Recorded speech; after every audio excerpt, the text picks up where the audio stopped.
Half a press. Hold on a second. Let's see that. 0.5 a press commentated 7 years ago. Let's go!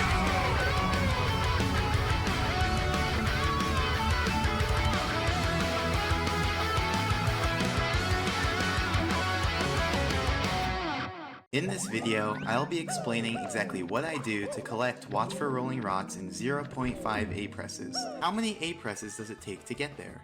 Well, if you say 0, that's wrong, because then Mario can't go far enough. If you say 1, well, it's true that Mario can get there with 1, but we can do a little better.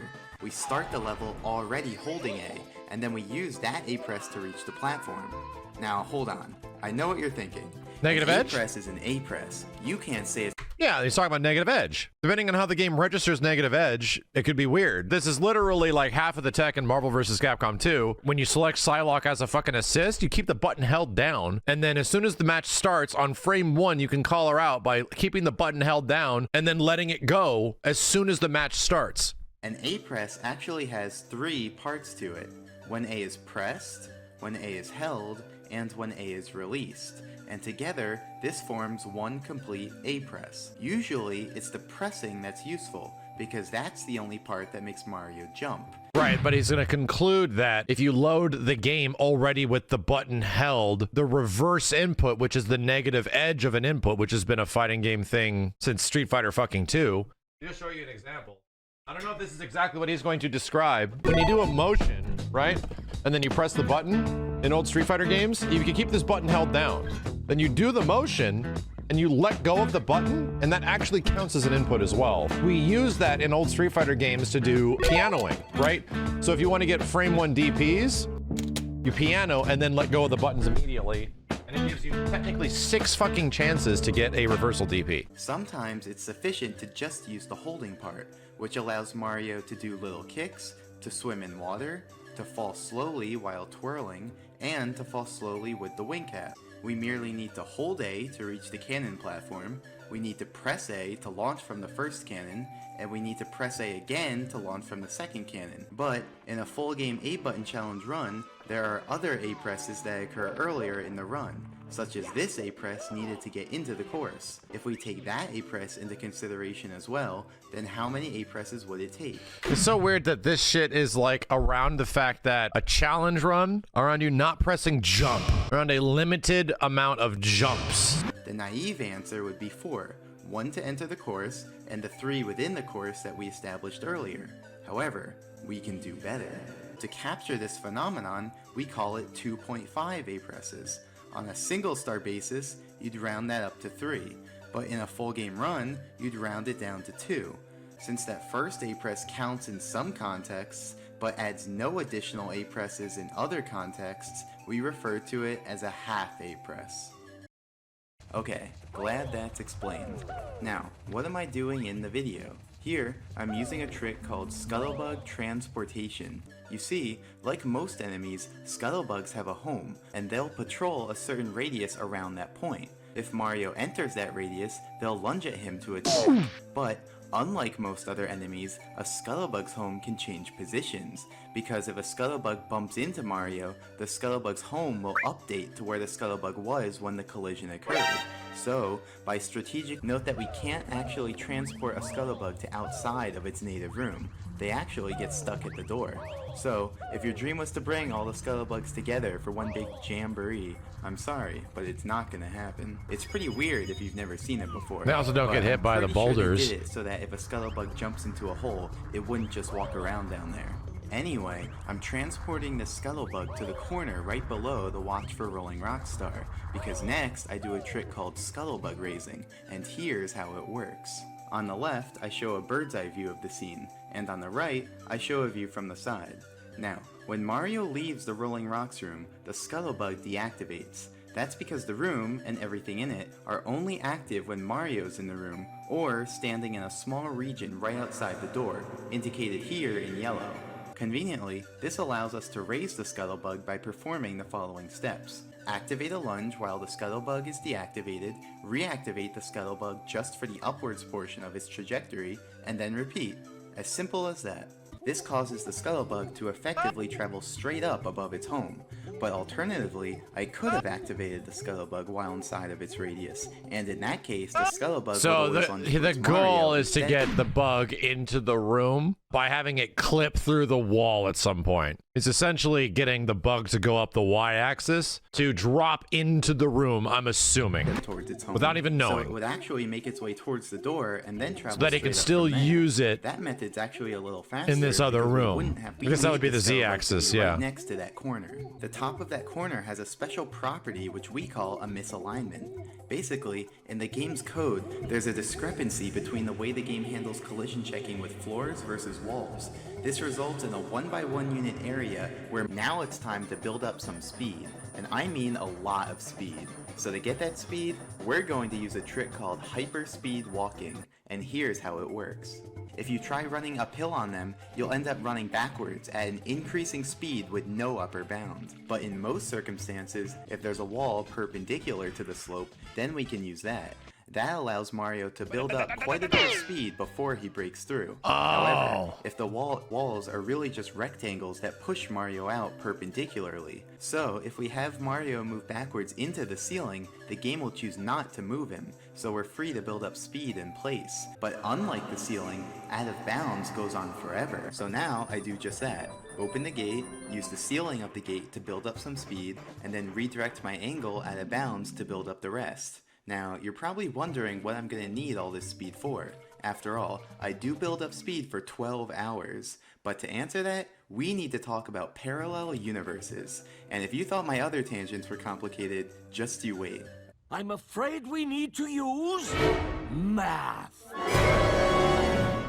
Okay, so Mario's position is a floating point number, but it's converted to a short when the game uses it to test for collision with floor triangles. In other words, Mario's position can basically be any decimal number, but it's converted to an integer between -32, Go back to parallel 768 universes and again? positive 32, 767 inclusive. Graphically, that means that the position used for floor detection is always inside of this box. So if Mario's in that box, then his actual position and the position used for floor detection are the same. But if Mario leaves that box, then his actual position and the position used for floor detection will separate. This reminds me of the fucking weird ass Final Fantasy VII, the whole fucking thing where you can like break the damage numbers and it goes beyond the highest damage values and it starts calculating things fucking weird. The overflow glitch. Yeah, the overflow glitch at FF7, which allows you to do some weird specific damage numbers that you really need for speedruns and shit. There is essentially land over here, a copy of the original map.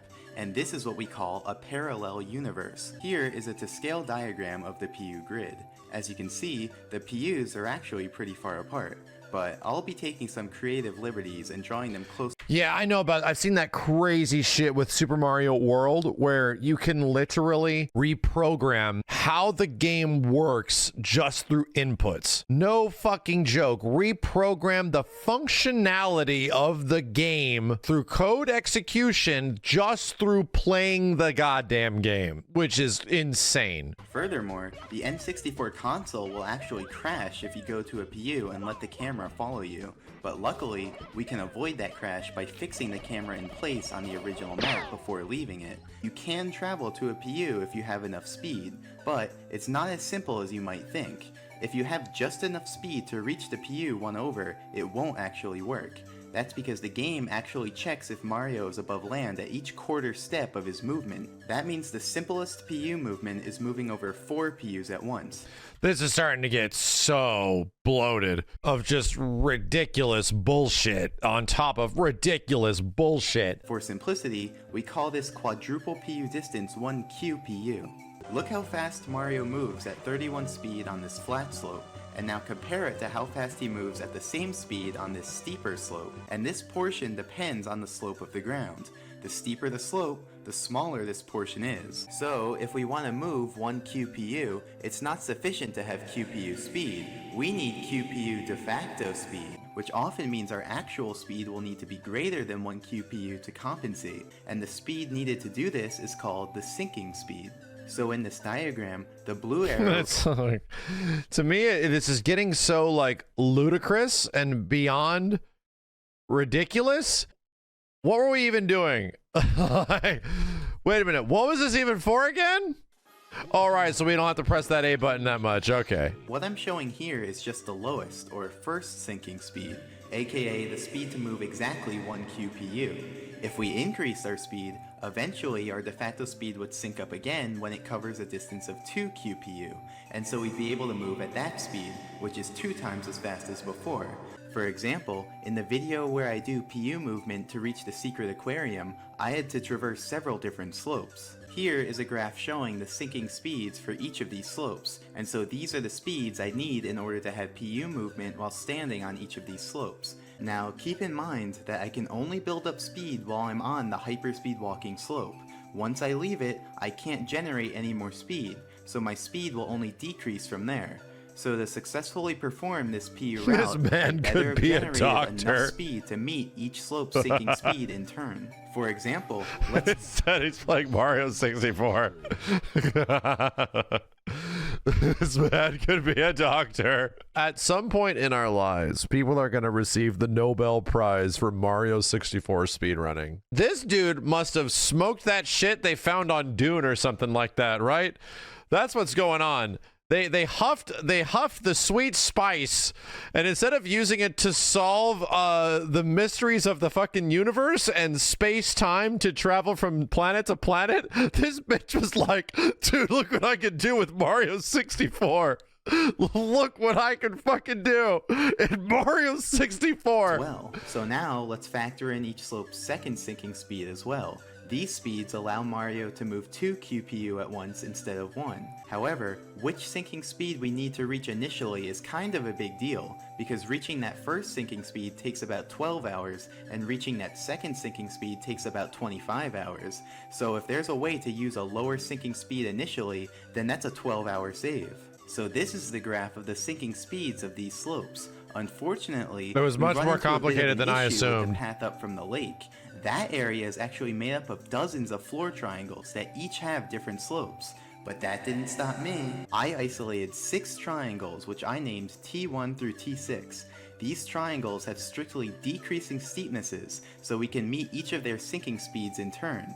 Additionally, their heights span the entire vertical distance we need to cover to go from bottom to top. So, by using the slopes of those 6 triangles, we can complete for our route. At the end of this thing, this dude's gonna be like, so once I hit the sync speed through triangle 1 through triangle 4, the Scuttlebug launches Mario 6 feet in the air, and my Nintendo 64 effectively has turned into a time machine.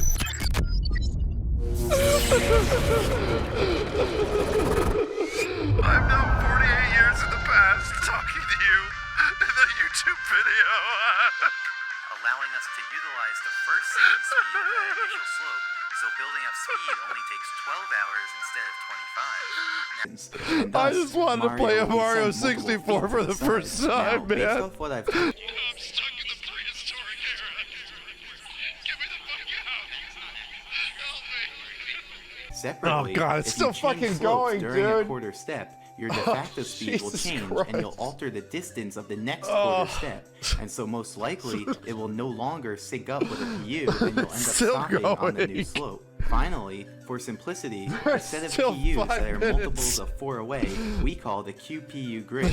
And if Mario's on the QPU grid, then we say he's QPU aligned. If you're QPU aligned, it's easy to stay that way. And if you're QPU misaligned, it's easy to stay that way as well. So now we're finally ready to resume the main video and watch the PU movement. Just kidding. First I need to explain what these screens are. These extra screens will help you follow along during the PU movement. The standard view is just the view that the game shows, but since I fixed the camera on the main PU map shows where I am in the PU grid. At this point, Okay, so now let's really start. plug the as I RF switch explained into my earlier, brain. I navigate up the... So basically, I get onto a triangle, let my speed drop until I'm around the sinking speed for that triangle slope, then navigate uphill on the triangle, and then move to the next triangle. Using what I taught you, you should be able to follow along with my movement. Remember, I need to return to the main map in order to access the elevator, since there are no objects in PUs. As you may have noticed right there, the elevator didn't register me until I started kicking, and that's actually the reason why. The final movement I do will be a kick onto the amazing emergency exit platform, then turn and launch myself towards the Scuttlebug. That movement will bring me 10 PU to the right and 3 PU down, but since I want to end up on the main map, I reverse that displacement and so position myself 3 PU up and 10 PU left. Okay, now don't blink. And there we go. By bouncing on the Scuttlebug and ground pounding in the misalignment, I achieved just enough height to get onto the Rolling Rocks platform. And here I show an alternate angle of the final PU movement. The Scuttlebug actually became active once I entered the PU version of this room, so I really only had a handful of frames to get over here before he fell too far. And there you have it. Watch for Rolling Rocks done in 0.5 A-presses. Man, I did not expect this video to become 25 minutes long when I started commentating, but I guess there was just that much to explain.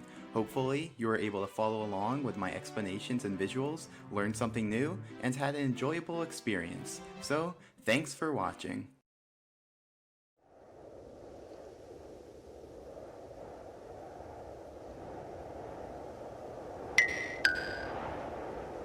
What were we even doing?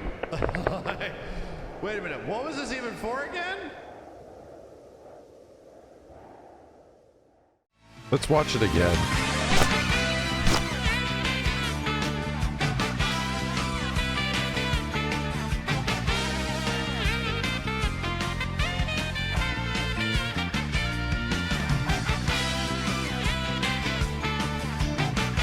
Did you know that there's parallel universes in your Nintendo 64? I'm just gonna go slowly walk that way. Like in the opposite direction of the thing that could potentially warp space-time. And I'm gonna go to sleep and hopefully forget everything that happened tonight.